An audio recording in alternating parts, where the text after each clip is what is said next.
Hi, it's me again with Corel Draw Tips and Tricks. And somebody posted on Facebook this morning on Epilogue's Facebook fan page how to make this ornament. And it's not really that hard, but it does have a couple of things going on.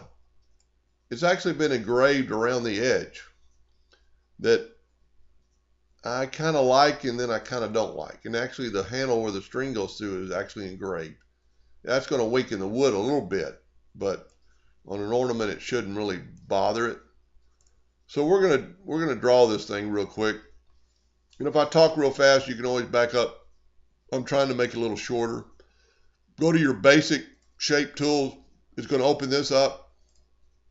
Get your heart, control, hit P on your keyboard. Let's make a duplicate of that. So control D, P on your keyboard. Maybe we want it a little bit bigger. All right, now let's zoom in here a little bit. We're going to take this shape, go up to Effects, down to Contour. It's going to open up your contour docker.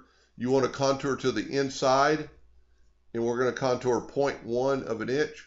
Put Apply. Now keep in mind that both these lines are hairlines, and they're both going to cut. So what you need to do is Smart Fill this. And this is where it's really going to help you drawing in the center of the page. Let's break these contours apart. Let's take the inside one and delete it. Now, put P on the keyboard. Now you've got a little bit of engraving border with that cut line on the outside. We'll move it out of the way because we still need to make our handle, get our 2-point line. Hold down your control button so it's parallel. Let's zoom in here a little bit. Let's get our shape tool, lasso both these nodes, right click to convert to curves. Make a duplicate of that, control D. That doesn't look too bad. You could play with it. Smart Fill tool. Now, when you pick that, if you set your nudge factor higher than normal, 1/2 of an inch, one arrow up, take your virtual segment delete key, which is in your crop flyout, delete these lines. And what you're doing, you're telling the laser where to cut. And this is what's neat. You've got that selected, one arrow down is back exactly where it was.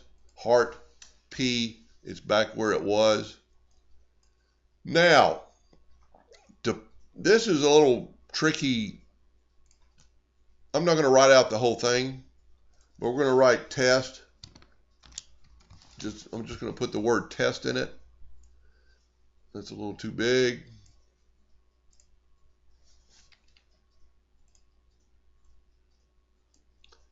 Let's zoom in here a little bit. Now this is a hairline, keep that in mind. So we're going to have no fill on that. Okay, now we're going to put that in the center, and it's way too big. Okay, now I'm going to color fill it, and then I'm going to color fill that little slot. Now what I want to do, move over a couple of 1/2 inches.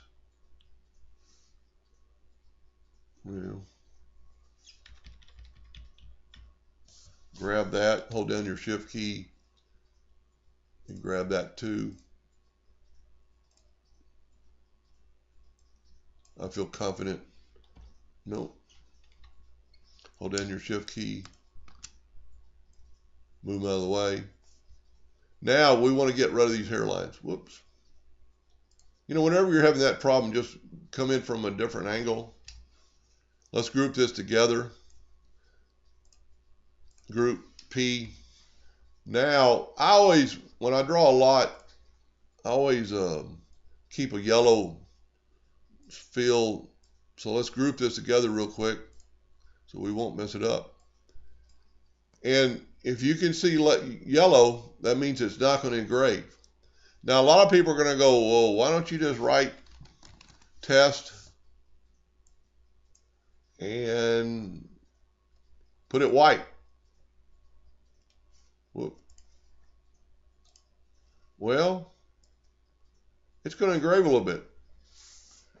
You know, some people say, well, white doesn't engrave. Well, especially on this red alder that has a finish on it, it's going to take some of the finish away. Now, if you know about better, please email me or message me off this video and let me know if there's a better way. We'll hit P on the keyboard. Now, just to draw these lines to make it look like a puzzle, and that's what's kind of neat about it. And I'm not going to go take time to show you how to draw this. It's just making some nodes, but you can rotate it, put it where you want. That looks pretty good. Now, the part that's in the black won't matter. The part that's out of the black is going to matter. So what I would do before you cut it off, maybe Control D, put one here, and have them all set. That puzzle doesn't need to be in the same spot all the time. So I'm going to do a couple. Now that part in the middle doesn't matter, but that part you don't want. So just your virtual segment delete key. Go around and add your names, and you're done. And you can move these around and always just make it, once you've taken the time to draw this correctly and make it kind of look like a puzzle, keep a duplicate out of the way, off your sheet a little bit so you won't use it. And then when you need to get a new line, just make a duplicate. And then, you could, that thing on this one could be in the middle. Same thing, virtual segment delete key. And that should cut out correctly and be a pretty nice ornament. Hope that helped a little bit. Thank you for watching.